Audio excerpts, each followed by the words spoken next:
ওলের ডাঁটা এইভাবে রান্না করলে এক থালা ভাত নিমিষেই শেষ করে ফেলবেন। মুখে রুচি না থাকলে এইভাবে একবার হলো ওলের ডাঁটা রান্না করে দেখুন, মুখে রুচি ফিরবে। খেতে হবে দুর্দান্ত টেস্টি। নমস্কার বন্ধুরা, আমাদের চ্যানেল কুকিং চ্যানেলে সবাইকে স্বাগত জানিয়ে আবারও হাজির হয়েছি। তো যে সকল বন্ধুরা ইউটিউব চ্যানেল থেকে দেখছেন তারা প্লিজ চ্যানেলটিকে সাবস্ক্রাইব করে আমার পাশে থাকবেন, আর যারা ফেসবুক থেকে দেখছেন তারা পেজটাকে ফলো করে রাখবেন। স্কিপ না করে পুরো রেসিপিটি দেখার অনুরোধ রইল। তো চলুন রেসিপিটি শেয়ার করা যাক। এখানে দেখুন বন্ধুরা, নিয়ে নিয়েছি ওলের ডাঁটা। এখানে দেখুন ওলের ডাঁটাগুলোকে কিন্তু খুব সুন্দর করে কেটে নিতে হবে। তো আমি এইভাবে দেখুন ছিলে নিচ্ছি। এই ওলের এই খোসাগুলো কিন্তু অবশ্য করে ছিলে নেওয়ার চেষ্টা করবেন। আর এই যে এইভাবে দেখুন, এইভাবে টানলে কিন্তু খুব সুন্দর ছিলে যাচ্ছে। তো এইভাবে কিন্তু খুব সুন্দর করে ছিলে নিতে হবে অবশ্যই করে। ওলের এই খোসাগুলো না ছাড়ালে কিন্তু খাওয়া যায় না। যারা রান্না করতে জানেন তারা কিন্তু অবশ্যই জানে এটা, আর যারা রান্না করে খায়নি এগুলো এইভাবে অবশ্যই করে কিন্তু একবার হলে ট্রাই করে দেখবেন। আর এই যে দেখুন খুব সুন্দর করে কিন্তু খোসাটা ছাড়িয়ে নিয়েছি। এরপরে আমি এইভাবে পিস পিস করে কেটে নিচ্ছি। এরপরে দেখুন এই ওলের পিসগুলোকে এইভাবে আমি কেটে নিচ্ছি পিস পিস করে। তো এইভাবে কিন্তু কেটে নেব। এই যে এই 4 টুকরো করে আমি কেটে নিচ্ছি। তো এইভাবে কিন্তু কাটানোর চেষ্টা করবেন। এইভাবে কেটে নিলে কিন্তু খুব সুন্দর করে হয়ে যাবে। তো এইভাবে কিন্তু সবগুলোই আমি এই যে 4 টুকরো করে কেটে নিচ্ছি।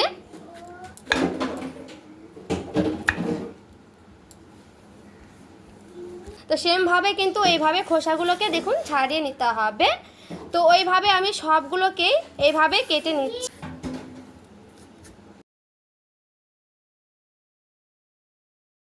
এইভাবে আবারও দেখুন পিস পিস করে কেটে নিচ্ছি। এরপরে আবারও সেমভাবে আমি ওইভাবে কেটে নেব। এই যে 4 টুকরো করেই করে নিচ্ছি। আর খুব সুন্দর করে একেবারে, যেহেতু এটা কচি আছে, খুব সুন্দর করে কিন্তু কাটানো হচ্ছে।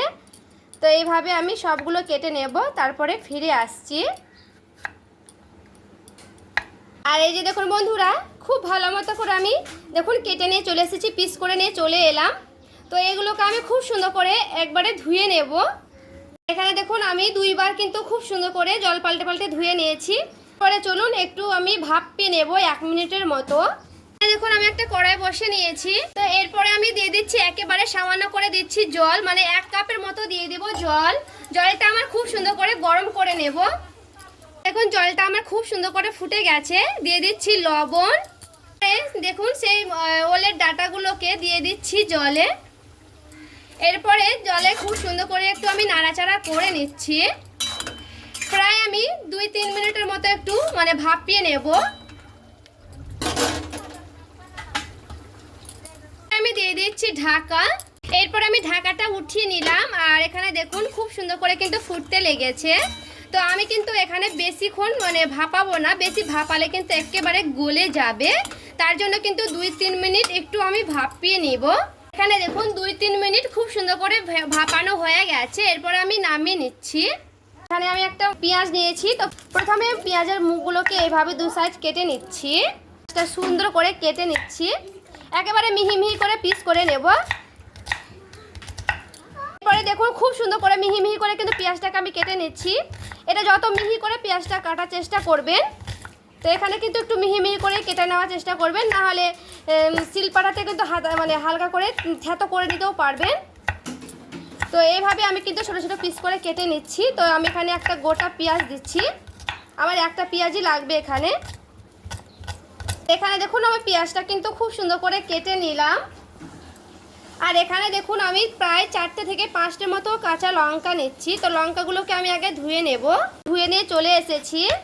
এরপর পেঁয়াজটাকেও একেবারে মিহি মিহি করে কেটে নিচ্ছি ছোট ছোট পিস করে। তো এইভাবে কিন্তু আমার কেটে নিতে হবে। তো বন্ধুরা, লঙ্কাটা ঝাল আপনারা কম বেশি নিজেরা পছন্দ মতো করে কিন্তু করে নেবেন, যেমন কিন্তু ঝাল লাগবে। আর এইটাতে কিন্তু একটু ঝালটা বেশি দিতে হবে, এতে করে খেতে টেস্টি লাগে। এখানে দেখুন বন্ধুরা, নিয়ে নিয়েছি 2 পোয়ার মতো রসুন। তো এই রসুনটাকে আমি এভাবে হালকা করে থেতো করে নিচ্ছি। আপনারা চাইলে কিন্তু চপার মেশিন দিয়ে চপার করে নিতে পারবেন। তো আমি এইভাবে কিন্তু খুব সুন্দর করে দেখুন নোড়াতে করে একেবারে থেতো করে নিচ্ছি। তো এইভাবে কিন্তু থ্যাতো করে নিতে হবে, এতে করে একটু টেস্টি টেস্টি লাগবে রেসিপিটি। একেবারে কিন্তু পেস্ট করতে যাবেন না, পেস্ট করলে কিন্তু ভালো লাগবে না খেতে। তো এভাবে কিন্তু আমি খুব সুন্দর করে দেখুন থ্যাতো করে নিচ্ছি। খুব সুন্দর করে আমার থ্যাতো করানো কিন্তু হয়ে গেছে। এখানে দেখুন কড়াইটা আমি কিন্তু খুব ভালো মতো করে পরিষ্কার করে নিয়ে চলে এসেছি। এরপরে একেবারে সামান্য করে দিয়ে দিচ্ছি সরিষার তেল। পরে সরিষার তেলে আমি দিয়ে দিচ্ছি একেবারে সামান্য করে লবণ। পরে দিয়ে দেব একেবারে সামান্য করে হলুদের গুঁড়া। এখানে দেখুন বন্ধুরা আমি প্রায় 50 গ্রামের মতো নিয়েছি চিংড়ি মাছ। তো আপনারা কিন্তু চিংড়ি মাছের ভাগটা কম বেশি করে নেবেন। তো এখানে আমি 50 গ্রামের মতনই নিয়েছি, বেশি নিইনি। চিংড়ি মাছগুলোকে দিয়ে দিচ্ছি। তো চিংড়ি মাছটাকে হালকা করে এভাবে আমি ভেজে নেব। পরে চিংড়ি মাছটাকে প্রায় 1 মিনিটের মতো ভেজে নিয়েছি। বেশি কিন্তু ভাজা যাবে না চিংড়ি মাছগুলো, বেশি ভাজলে কিন্তু বেশি চিমড়া হয়ে যায়। তো আমি 1 মিনিটের মতো কিন্তু ভেজে নিয়ে উঠিয়ে নিলাম। পরে আবারও দিয়ে দিচ্ছি একেবারে একটু বেশি পরিমাণে দিচ্ছি তেল এটাতে। এরপরে দিয়ে দিচ্ছি 1 চামচের মতো কালো জিরে। আমি দিয়ে দিচ্ছি সেই কুচানোগুলোকে, যেগুলো আমি পেঁয়াজ লঙ্কা আর রসুনটা কুচিয়ে রেখেছিলাম। এরপরে কুচানোগুলোকে খুব সুন্দর করে লাল লাল করে ভেজে নিতে হবে এখানে।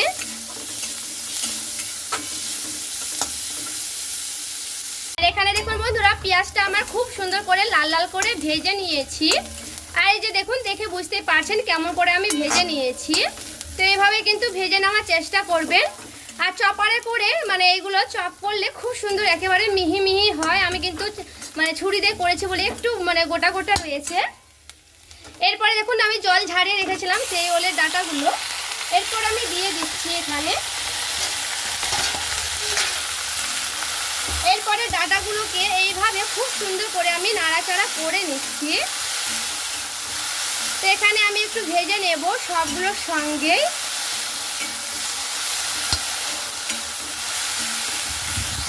এরপরে দিয়ে দিচ্ছি অল্প পরিমাণে লবণ, যেহেতু আমি আগে লবণ দিয়েছি সেই মাথায় রাখতে হবে, সেই লবণটা দিয়ে কিন্তু সামান্য করে দিয়ে দিতে হবে।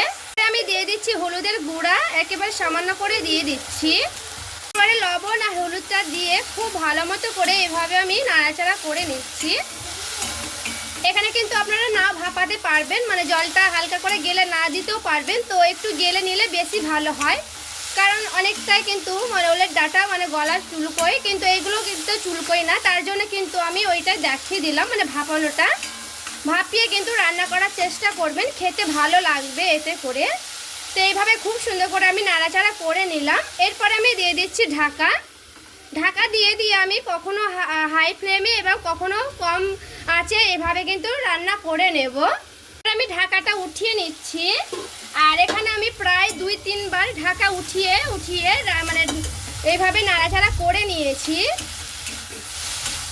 তো এখানে কিন্তু একটু সময় ধরে একটু ভেজে নেওয়ার চেষ্টা করবেন, এতে করে ভালো লাগবে আরও।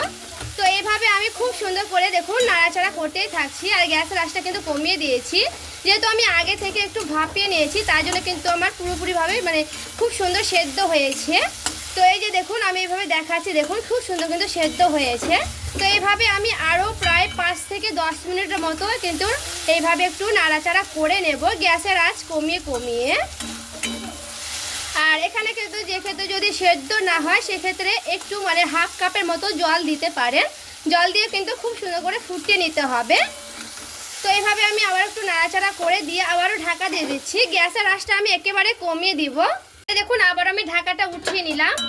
আর এখানে দেখুন খুব সুন্দর করে দেখুন আবারও নাড়াচাড়া করে নিচ্ছি। গ্যাসের আঁচ কমিয়ে দিয়ে আমি ঢাকা দিয়ে রেখেছিলাম বলে দেখুন একটু এইভাবে জলটা ছেড়ে ছেড়ে গেছে। আমি কিন্তু এখানে একটু পরিমাণে জল দিইনি, একটু ঢাকা দিয়ে করলেই দেখবেন খুব সুন্দর করে জল বেরিয়ে যাবে। এরপরে দিয়ে দিচ্ছি সে চিংড়ি মাছগুলো, ভেজে রাখাগুলো। পরে চিংড়ি মাছগুলো দিয়ে খুব সুন্দর করে আমি এভাবে নাড়াচাড়া করে নিচ্ছি।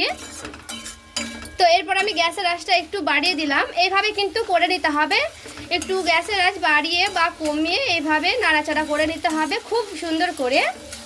তো এখানেও আমি প্রায় 2-3 মিনিট একটু এভাবে নাড়াচাড়া করে নেব। দেখুন বন্ধুরা খুব সুন্দর করে কিন্তু আমি নাড়াচাড়া করে নিয়েছি।